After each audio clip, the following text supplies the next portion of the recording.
El viejo forro de pijada chupafraudes me denunció el vídeo por derechos de privacidad y lo borraron. Encima se hace el pelotudo y dice que él no fue, pero eso es imposible ya que el denunciante sí o sí tiene que ser la persona afectada por esta norma. Y yo antes de que me lo borren ya había censurado su cara con el editor de YouTube.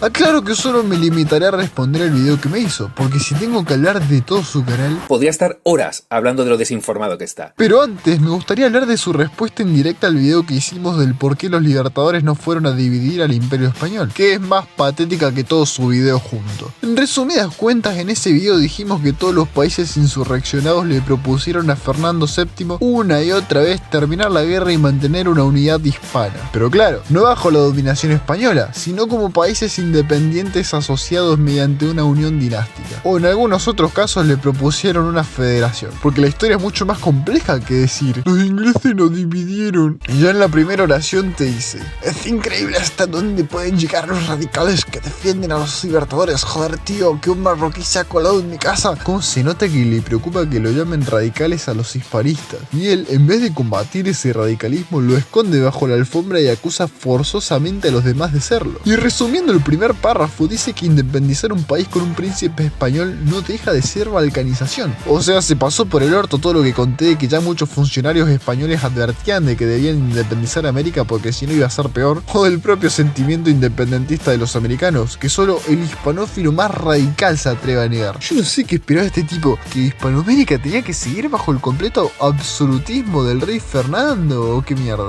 Es que de verdad, parece que en su mundo de fantasía lo más coherente es que hasta día de hoy tendríamos que seguir siendo parte de España. No viejo, eso no existe. Lo que sí existe es una Commonwealth en la cual sus países miembros tienen como jefe de estado el rey de Inglaterra. Algo así propusieron San Martín, Belgrano, Iturbide y muchos más. Lo peor es que después dice que lo correcto hubiera sido proponer una federación. Boludo, en el video viste que tanto Sea, Alamán, Monteagudo y el mismísimo Bolívar plantearon esa idea. En fin, veamos su video respuesta. Infantil es juzgarme mostrando un montón de cosas sin contexto. Lo primero es que muestras mis condiciones sin saber cuáles eran las de Lupo. Lo segundo es que mi meme de Bolívar Hitler iba en respuesta a un bolivariano que llamó nazis a los hispanistas españoles. Claro, el contexto. Que Homer le haya dicho nazis a los españoles no significa que no hayas caído igual debajo que él al mostrar a un personaje histórico como si fuera nazi, al literalmente hacer un cuadro comparativo entre el veneco y el austriaco, a admitir que querés que se lo recuerde como él y a decir que los bolivarianos parecen nazis. Más bien son los bolivarianos los que parecen nazis. Pero claro. Siempre puedes usar el comodín de que lo saqué todo de contexto.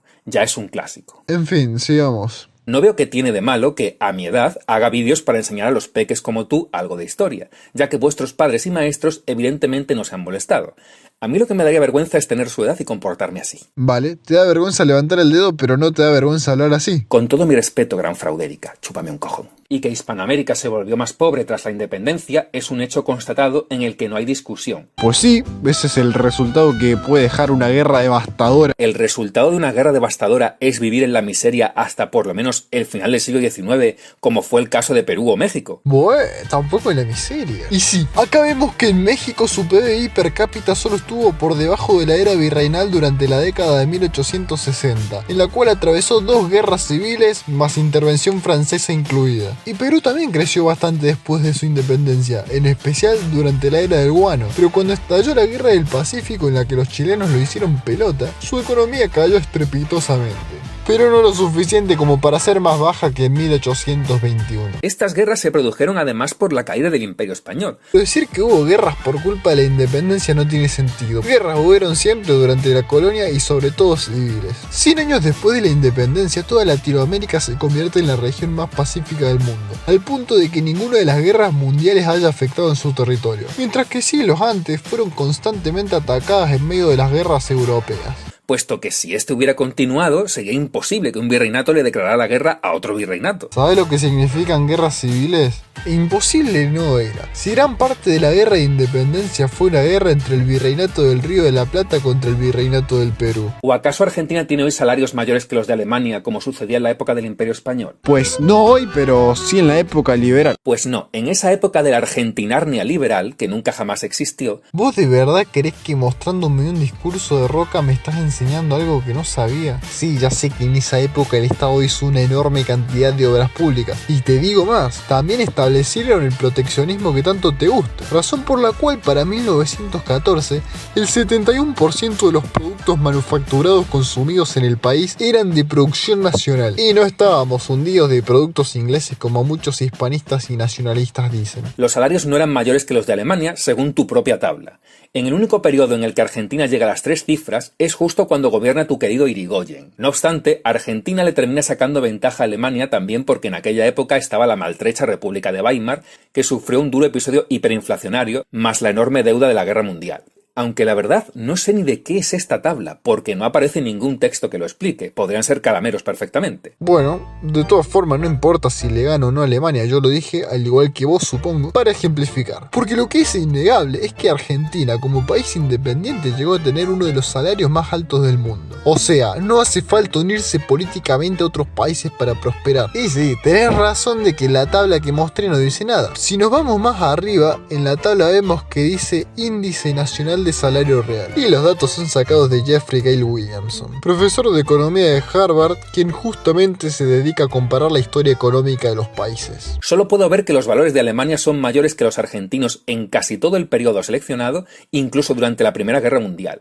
Es más, en los primeros años que aparecen ahí, Argentina tiene los valores más bajos de toda la tabla, cuando era supuestamente liberal. Bueno, si vamos a andar seleccionando años en específico, esto no termina más. Por suerte encontré una tabla mucho mejor organizada que usa la misma fuente que la anterior. Y comprueba sin ningún lugar a dudas que en la época liberal, Argentina se codeaba con Reino Unido por ser el cuarto país con mayor salario del mundo. Y sí, también supera a tu querida Alemania. Feliz. De todas maneras, aunque no fuera liberal para este debate me es irrelevante, porque no vine acá a defender mi ideología, sino la independencia de mi país. Si absolutamente todos los países de Hispanoamérica le propusieron a la madre patria mantener conectados los lazos económicos y políticos a través de la coronación de un monarca Borbón, tal cual como lo había propuesto años antes el duque de Aranda para evitar una independencia violenta. Pero Fernando VII rechazó todas las propuestas de paz y a la fuerza se terminó quedando sin nada.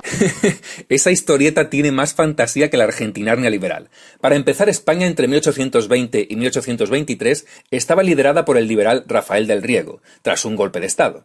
La independencia de México llega en 1821. Bueno, el gobierno español rechazó todas las propuestas de paz. De todas maneras, Rafael del Riego no lideraba a España, simplemente fue el que inició la rebelión liberal. Pero Fernando VII seguía siendo el rey, y aun si no fuera el gobernante, el título de rey lo tenía, y si hubiera querido, habría aceptado el trono. Pero además no fue solo Iturbide el que propuso un monarca de la casa Borbón. Absolutamente todos los países enviaron diplomáticos para negociar este asunto. El problema es que España no quería una Hispanidad unida, sino sometida, así como vos, razón por la que tuvo que ser erradicada militarmente. Y por no aceptar ninguna proposición perdió toda influencia posible en la región. No hubo ningún tipo de propuesta de unión, salvo la que hizo Cea en 1820. Y salvo la que hizo Belgrano, la que hizo San Martín, la que hizo Bolívar, la que hizo Alamán, la que hizo Monteagudo, la que hizo Pueyrredón y la que hizo Del Valle. Sí, ninguna propuesta de unión, ¿eh? Además, la propuesta del conde de Aranda se hizo cuando Fernando VII era todavía un niño, en otro contexto distinto. No tiene nada que ver. Curiosamente, el relato que das aquí se parece al de Marcelo Gullo,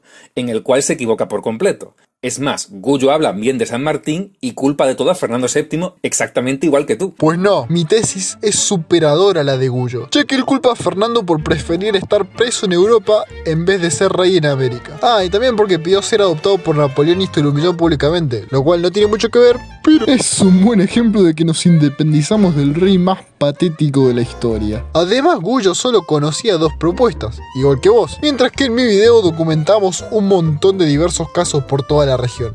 Desmentiríamos el mayor mito hispanófilo, el de que los libertadores eran agentes al servicio de Inglaterra para dividir al Imperio Español. No, al servicio de Inglaterra no estaban, al menos no conscientemente, porque inconscientemente estaban cumpliendo a la perfección lo que dijo el duque de Wellington, palabra por palabra. Más que estar directamente al servicio de Inglaterra, eran tontos útiles. ¿Ah, sí? No sabía que el duque de Wellington también decía que tenían que coronar a un príncipe español. Si los independentistas eran tontos útiles por coincidir con lo que decía Wellington, ¿qué queda entonces para España, la cual justamente fue intervenida para echar a los franceses por un ejército que al mando de Wellington originalmente iba destinado a invadir Nueva España? Curiosamente, tu relato de que se parece al de Marcelo Ullo, al decir que los independentistas inconscientemente favorecieron a Inglaterra, en lo cual se equivoca por completo. Fue un instrumento en las manos de Inglaterra.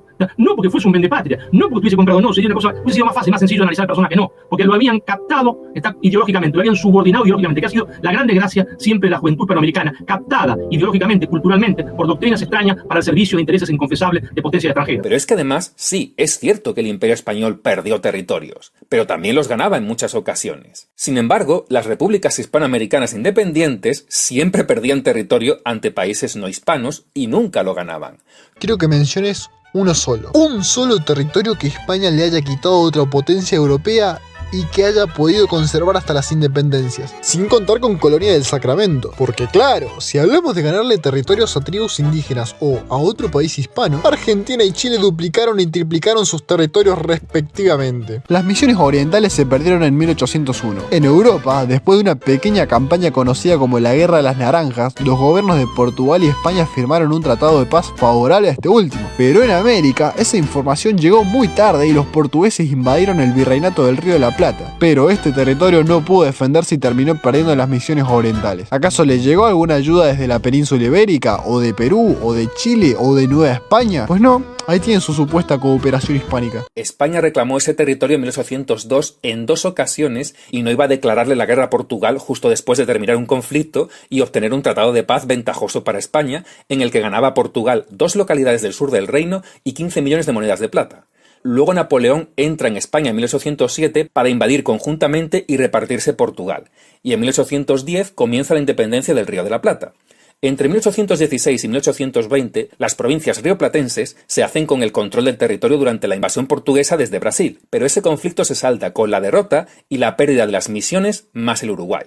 El último intento de recuperación en la Guerra de Brasil también fue fallido. Quien pierde y cede definitivamente ese territorio, hasta entonces en disputa, es la República Independiente, no España. Pues no, porque Argentina, como país independiente, nació sin ese territorio. Y abandonar un territorio ocupado militarmente no es perderlo. Es como decir que Chile perdió Lima porque la ocuparon por un par de años y después se fueron. Además, en esas guerras, primero Portugal y después Brasil, también cruzaron a este lado del río Uruguay y ocuparon muchas ciudades que hoy son de la República Argentina. Según la lógica de Brigada, Brasil y Portugal perdieron la costa oriental de Corrientes porque en medio de la guerra la ocuparon y luego fueron expulsados. Según la lógica de Brigada, Brasil también perdió el departamento de Santa Cruz en Bolivia, porque en 1825 lo ocuparon militarmente. Aparte que el gobierno independiente de las Provincias Unidas nunca reclamó formalmente las misiones orientales. Y no, en el Tratado de Paz de 1828 no se ceden las misiones orientales, pues no son mencionadas en ningún momento. Por otro lado, pregunta si Portugal se hubiese atrevido a invadir el Río de la Plata si siguiera atada a España. Y no me gusta crear historias alternativas, pero no hubiese sido nada nuevo, la verdad. Ya lo habían hecho en 1736, en 1763, en 1775, en 1801 y como dato extra lo volvieron a hacer en 1811, pero contra el gobierno revolucionario. El tema es que en esta ocasión fue el propio virrey Elío el que los llamó para que lo auxilien. Y después los hispanistas se creen que España defendía nuestra soberanía. Además no sé por qué celebrás el haber ganado la Guinea Ecuatorial, si en una parte del siglo XIX los españoles dejaron abandonado ese territorio y le permitieron a sus supuestos enemigos británicos establecer una base naval en Malabo, actual capital de Guinea Ecuatorial. Eso es como si yo te digo que no sé cómo un argentino puede sentir tanto apego por las Malvinas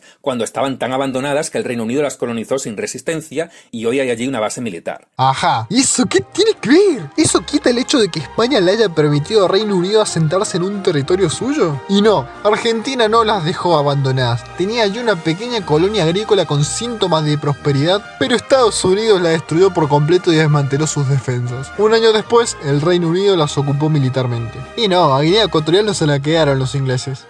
Pero a Gibraltar sí. Y de bases militares de Estados Unidos en las repúblicas independientes mejor ni hablamos. Ah, como en España. Los franceses la recuperaron de los españoles a cambio del ducado de la Toscana para la Casa de Borbón y Parma.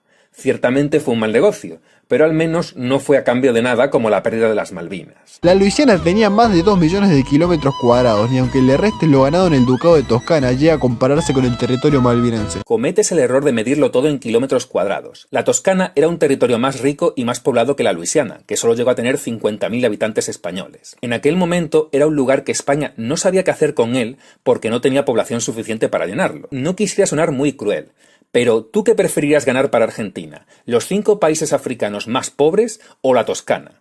Aún así, admití que fue un error ese cambio porque el Ducado de la Toscana pasó a manos de un Borbón, pero no fue provincia española, y la Luisiana podría haber sido más útil en el futuro, ya que los franceses no solo no la defendieron de Estados Unidos, beneficiando así a la defensa de la Nueva España, sino que se lo terminaron vendiendo a los gringos, faltando así a su palabra. Sí, el problema es que no dijiste toda la verdad en el video pasado, y te la dejé pasar. Pero en el tratado con Francia, España no solo se dio la Luisiana, sino que también se dio el Ducado de Parma. Y a diferencia de la Toscana con España, Parma sí pasó a ser parte integral de la República Francesa. Es decir, el intercambio fue del Ducado de Parma por el Ducado de Toscana. La cesión de la Luisiana fue gratis nomás.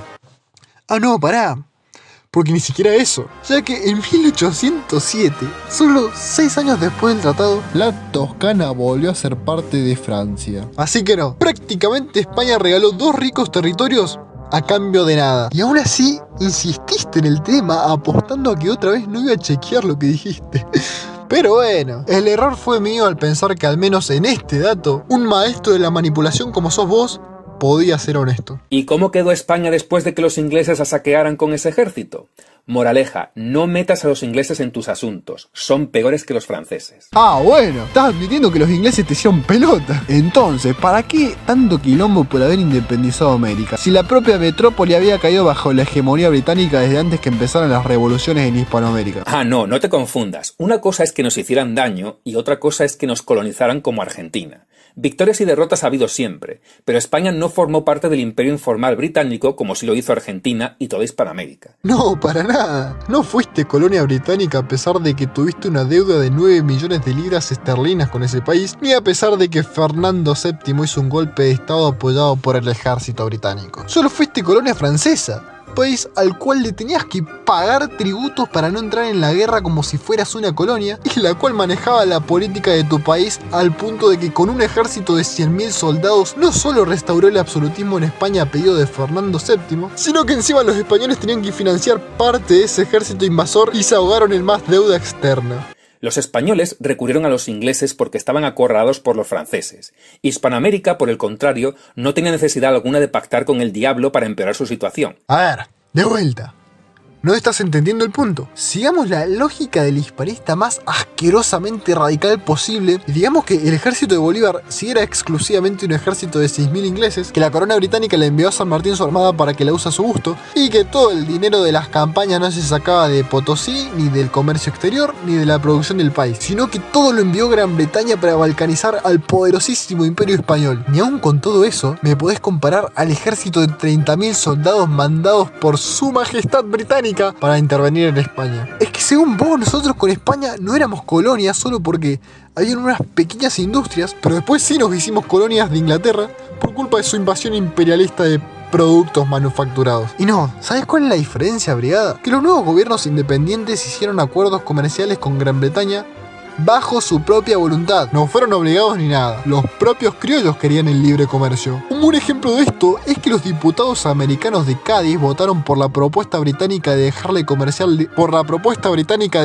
comerciar libremente en Hispanoamérica, mientras que los peninsulares se negaron. En cambio, España tuvo que ir cediendo con el tiempo cada vez más ventajas comerciales para Inglaterra porque no les quedaba de otra. De alguna forma tenía que pagar su apoyo contra Napoleón y ya en un rato veremos con qué otras formas ofrecieron pagar. Pero siguiendo esa lógica, fue la propia metrópoli española la que le regaló a América a los ingleses aceptando en el tratado de Apodaca-Canning que estos podrían comerciar libremente con sus territorios americanos. Sí, firmas ese tratado y cuando los ingleses acaben la faena les das la patada. De hecho, el mismo tratado dice que sus medidas que facilitan el comercio son temporales hasta que se puedan negociar otras, si acaso. ¡Oh, vaya! ¡Qué inteligente que sos, brigada! Claro, te aprovechás de los ingleses y cuando ya no te sirvan los sacás a patadas en el culo. Lástima que Fernando VII no pensó lo mismo cuando en 1814 no solo ratificó el Tratado de 1809, sino que también prometió que Gran Bretaña sería la nación más favorecida y privilegiada para comerciar con la América española. Y ya, para 1824, España prometió por completo el libre comercio de sus amigos europeos con América. Aunque ya medio al pedo porque poco le quedaba, ¿viste?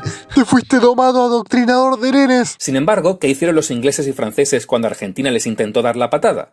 Que no se los pudo quitar de encima y le hicieron 2 bloqueos comerciales al país. Divide y vencerás. Acabas de quedar como un completo tonto y no era necesario que lo hicieras. Te puedo asegurar que cualquier argentino que escuchó lo que acabas de decir sabe que es una burrada. Francia y Reino Unido bloquearon a Argentina en respuesta principalmente al bloqueo que Rosas hacía sobre Montevideo. Y no mucho menos importante porque también querían liberalizar los ríos interiores de la Confederación. Pero el resultado de ese bloqueo fue un total fracaso para las potencias europeas, que después de una incursión militar por el río Paraná y otras acciones menores, habían gastado demasiado dinero y ambos firmaron tratados de paz claramente favorables a la Confederación Argentina. En el tratado con Reino Unido, este país levantó el bloqueo, devolvió la isla Martín García y los buques robados, saludó al pabellón argentino con 21 cañonazos, reconoció el derecho exclusivo de los argentinos para navegar los ríos Paraná y Uruguay, y dejaban que Argentina intervenga en Uruguay todo lo que quiera. Con Francia acordaron que la legión francesa que defendía Montevideo sería desarmada. Y bueno, en realidad lo demás fue igual que con Gran Bretaña. Así que, literalmente, elegiste el peor ejemplo posible. Por su ayuda en la guerra, España quedó tremendamente endeudada con el Imperio Británico. Mucho más que las primeras deudas tomadas por Argentina y Perú. ¿Ah, sí? Pues no recuerdo que los españoles estuviéramos asfixiados pagando deudas inglesas hasta la primera e incluso la segunda mitad del siglo XX, como ocurrió en Hispanoamérica.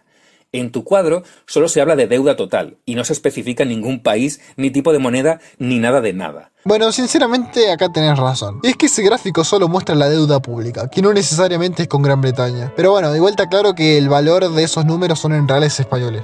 Nada, para que sepas. Pero bueno, aún así puedo sostener mi argumento porque lo que dije no es mentira. España sí quedó tremendamente endeudada con el Imperio Británico. Y ahora sí tengo un cuadro en donde se especifica cuál es el tipo de moneda y cuál es el país. Y te lo digo clarito, España se endeudó por 9.349.359 libras esterlinas con Reino Unido. Y si lo comparamos con el país más endeudado que salió de las independencias hispanoamericanas, que fue la Gran Colombia, vemos que incluso la deuda española también fue mayor a la de este país. Al final, ¿quién fue el que se vendió a los ingleses, Brigadelfo? Eso sí, parte de los subsidios dados en el primer año de la guerra peninsular fueron un regalo, así que si querés podés restarle un poco. Igual no cambia nada. De hecho, la misma España se convirtió en acreedora de países como México junto a Francia e Inglaterra en el siglo XIX, y su impago hizo que Francia invadiera México. Pero nuevamente, España estaba invadida por los franceses y en situación desesperada. Pues muy bien. Y la propia Argentina se convirtió en acreedora ante Reino Unido y Francia después de la Primera Guerra Mundial. Supongo que eso nos salva de formar parte del imperio informal británico. Pero es que, incluso aunque tuvieras razón, las bancarrotas del Imperio Español se habían producido ya en el siglo XVI, pero aun con todo, ninguna potencia extranjera era capaz de absorber a un imperio tan grande. Y entonces, ¿por qué España le arrendó Venezuela a los banqueros alemanes? ¿No será acaso por las bancarrotas? Ahora sí, permitime dudar. Si las potencias no absorbieron al Imperio Español, entonces ¿por qué fueron Francia, Reino Unido, entre otros, los que decidieron quién sería el sucesor al trono español después de la muerte de Carlos II? ¿Por qué entonces Francia manejaba a España a su antojo? ¿Por qué casi todos los productos manufacturados exportados desde España a sus colonias tenían origen en las demás potencias europeas? Permitidme dudar, che. La flota le pertenecía a Chile y la mayoría de sus tripulantes tenían esa nacionalidad. Si bien es cierto que sus comandantes eran británicos, esto no la convierte en una armada británica, ya que estos o eran mercenarios o eran voluntarios que se habían integrado al ejército argentino desde el cruce de los Andes. Obviamente Brigada sabe estas cosas, pero se hace el boludo para poder seguir engañando a sus nenitos fans. Sí, claro. Por eso San Martín y O'Higgins mandaron contratar barcos en Inglaterra, porque ya tenían más que suficientes con los de la Armada chilena. Ay Dios, ¿qué querés con este tipo? Eso tampoco le hace una armada británica, porque una vez que la compra el Estado de Chile pasa a ser propiedad de ese país. Y no tenían suficiente con la armada chilena, porque la armada chilena no existía. nació justamente con la compra de buques extranjeros. Si España no le había negado ningún astillero como para que pueda hacer sus propios barcos, no puedo creer que tengo que andar explicando esto. Si incluso en la guerra de Malvinas, Argentina utilizó varios buques que tenían su origen en Inglaterra. ¿Me vas a decir que Argentina usó buques británicos para hacerle la guerra a los británicos? Dios. Esos barcos o bien procedían de Gran Bretaña o bien los capturaron durante la guerra. Exacto. Y si te pones a buscar el origen de cada buque de la expedición libertadora del Perú, verás que un buque fue comprado a Estados Unidos, 3 buques comprados a Reino Unido y 5 buques capturados a España. Así que tampoco. Pero como Brigada dice que la armada era británica por haberse adquirido ya, entonces San Martín en realidad llevaba una armada española, porque la mayoría de sus buques se lo habían quitado a España. ¿Te das cuenta que nada de esto tiene ningún sentido? Lo mejor de todo es que se pregunta qué hace ahí el texto de la flota inglesa después de admitir que todos los comandantes de los barcos eran británicos, así como el jefe de la escuadra, el juez y comisario y más de un tercio de su tripulación. Ya estoy perdiendo la paciencia. Pero parece que tengo que explicar cada paso. A ver, sí, efectivamente, los comandantes eran británicos. Y esto es algo que le sucedió a Hispanoamérica en sus primeros años como países independientes. Porque España había dejado una nula tradición naval en el continente y eran pocos los criollos capacitados para tal empresa. Que los comandantes de buques hayan nacido en Reino Unido no significa nada. Podrían haber sido ellos como podría haber sido cualquiera que sepa de la marina. Y que no cambia absolutamente nada. Por eso la mayoría de estos británicos después de las independencias seguirían prestando servicios a estos nuevos países independientes, ya después de que se haya cumplido la misión de desmembrar al Imperio Español. Incluso en la guerra entre Argentina y Brasil, ambos tenían comandantes británicos en sus buques. ¿Qué sería esto? ¿Una guerra civil británica en el Río de la Plata, chabón? Ya en la segunda mitad del siglo XIX, cuando en las nuevas repúblicas ya se conocía más el oficio de la armada, recién ahí los países tendrán a su propia gente manejando su armada. Si tener comandantes británicos en la armada la convierte en una armada británica, entonces las guerras de independencia no fueron guerras civiles, sino guerras de liberación contra la España europea, porque aunque los ejércitos fueran de americanos, los comandantes sí que eran españoles. Entonces, bajo tu propia lógica, los ejércitos realistas eran ejércitos españoles peninsulares. No te sirve que menciones a excepciones como Goyeneche, porque también en la armada había comandantes criollos como Blanco Encalada, vicealmirante nacido en Buenos Aires, que era el segundo jefe de la escuadra. Menuda armada chilena. Era tan chilena que Lord Cochrane se fue a seguir dando la batalla a México con 5 de sus embarcaciones haciendo lo que le dio la real gana, y luego volvió a Perú y se enfrentó contra los barcos que San Martín había organizado allí. Vamos, jamás vi una flota menos chilena en mi vida. ¿Sí sabes lo que es una sublevación? Bueno, eso fue lo que hizo Cochrane. Ese hecho no le quita la nacionalidad a la escuadra. ¿O acaso el ejército con el que se sublevó Rafael del Riego dejó de ser español porque desobedecía la orden del rey? Curiosamente, Cochrane llegó a decir en un momento que con su escuadra y sus cohetes no le teme ni a toda la escuadra inglesa. ¿De qué manera una escuadra inglesa se creería mejor que la mismísima escuadra inglesa? Y lo de que Brasil le quitó territorio a todos sus vecinos es un simple mito. Yo te explico, Brigada. Ese mapa que mostraste es falso, o por lo menos inexacto. A Colombia, Venezuela, Perú y Argentina no les robó territorios, sino que hicieron tratados de límites para fijar con precisión la frontera. Y bueno, por derecho terminó saliendo favorecido Brasil. Y eso no es porque en teoría haya sido más poderoso, porque es importante aclarar que antes de esos tratados también reclamaba territorios que al final no tuvo. Si no, miren este mapa. Con Paraguay pasaba lo mismo, pero con este sí obtuvo ventajas más fácilmente por haber ganado la guerra. Aunque en el territorio que reclamaba Paraguay ya vivían brasileños lusoparlantes. Por otro lado, este país había nacido con la provincia cisplatina y la perdió por culpa de Argentina y los propios uruguayos. No, el mapa dice también que esos territorios que dices fueron cedidos a Brasil y otros fueron ganados en guerras. Fui yo el que te confundió al decir que sin más se los habían robado, puesto que sonaba que fue todo con violencia. Igualmente, Brasil ganaba territorios debido a que se imponía por su tamaño y por tanto su poder. Te aconsejo que vuelvas a escuchar lo que dije y esta vez prestes atención, porque las fronteras no estaban claras. Entonces los vecinos de Brasil reclamaban cierta cantidad de territorios y al final solo se quedaron con una parte. Brasil también reclamaba una cierta cantidad de territorios y también solo se quedó con una parte de lo que deseaba. Por eso te mostré este mapa. Este mapa, Brigada, son de las máximas aspiraciones territoriales de Brasil. Y bien sabrás que al final no pudo quedarse con todo lo que reclamaba. Por darte un ejemplo, los rioplatenses consideraban como parte de su territorio todo lo que estaba al sur del río Ibicuy, mientras que los brasileños consideraban su territorio todo lo que estaba arriba del río Daimán. Y bueno, al final la frontera quedó más o menos al medio, en el río Cuarey. Y así igual con la mayoría de países. ¿Entendés ahora? Sea como sea, ningún país independiente cedió más territorio de lo que España le dio a Portugal, porque originalmente Portugal no se tendría que haber extendido más allá de esta pequeña franja. Tan poderoso fue Brasil unido que en su propio territorio fue despedazado por completo por el ejército argentino en la batalla de Ituzaingó. Sí, una batalla de una guerra en la que Brasil despedazó al ejército rioplatense. Poner el foco únicamente en esta batalla de una guerra que perdieron los rioplatenses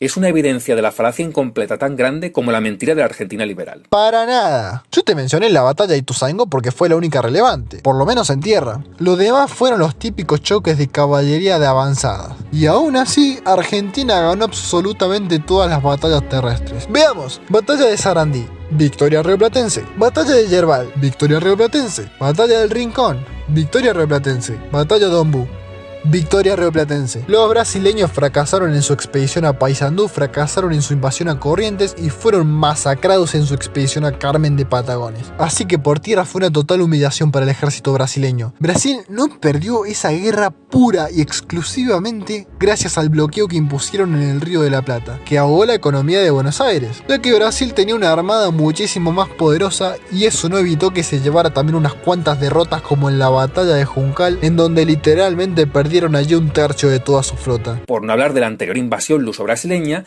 en la que las Provincias Unidas rioplatenses fueron derrotadas. Ahí sí es cierto, pero a ver, mucho no se podía hacer. Literalmente eran solo 4 provincias en las que no se incluye Buenos Aires contra todo Brasil y tropas de línea traídas desde la península ibérica, mientras que las demás estaban ocupadas domando godos al otro lado de la cordillera. San Martín, junto a los hermanos Carrera, estuvo también implicado en el ofrecimiento de islas chilenas a los estadounidenses en cambio de apoyo. Lo siguiente es sencillamente ridículo. San Martín y los Carrera estuvieron enemistados desde que se conocieron y nunca tuvieron trato alguno. Ahora resulta que alguien que despreciaba a San Martín por haberle arruinado toda su carrera política como podía ser José Miguel, se complotaba con este para vender su patria, sí, claro. Y será mejor que primero aprendas a interpretar y segundo que aprendas a leer. Referido a lo segundo, ahí dice Gran Bretaña, no Estados Unidos. No estoy diciendo que eso lo hace menos malo, pero 2 veces te confundiste, amigo. Y referido a lo primero, en ese libro no está diciendo que San Martín ofreció islas chilenas, sino que le estaba informando a William Bowles que Antonio de Irizarry tenía el permiso del gobierno chileno para llegar a proponer eso. Gobierno chileno en el que San Martín no tenía ningún cargo. Así que San Martín no tenía nada que ver con esa venta de territorio que nunca se concretó. Aquí voy a ser generoso con tu arrogancia porque es verdad que esa fuente a la que me refería no es la que tú has leído, sino que corresponde a la portada del libro que aparecía aquí en pequeño, y obviamente eso es del todo insuficiente. La información de que los Carrera y San Martín ofrecieron esos territorios chilenos a Estados Unidos la puedes leer en este blog de un investigador chileno. Y me dirás, bueno, pero es un blog. Sí, pero si vas al libro del historiador que usa como fuente, que está en Google, puedes encontrar la carta en la que San Martín vuelve a hacer de recadero de los vendepatrias chilenos, por lo que San Martín no jugó un papel precisamente patriota. Está bien, lo dejamos así. Creo que usaste la expresión correcta. San Martín no ofreció regalar islas chilenas, pero tampoco jugó un papel precisamente patriota. Porque siendo sincero, sí suena muy apático al informar que el diplomático chileno puede ofrecer Chiloé. Sea como sea esa facultad, ciertamente habla muy mal del bando independentista. De todas maneras, tu querido imperio tampoco está absuelto de culpas. Te informo que España también dio facultades para ofrecerle a los ingleses lo que le quedaba de Santo Domingo, actualmente República Dominicana, así como también las islas de la actual Guinea Ecuatorial, además de querer regalarle una parte de las rentas de Cuba. Así que espero que nunca más en tu vida vuelvas a usar como argumento que los independentistas llegaron a plantear el ceder territorio, al menos mientras sigas defendiendo al imperio español. Chao.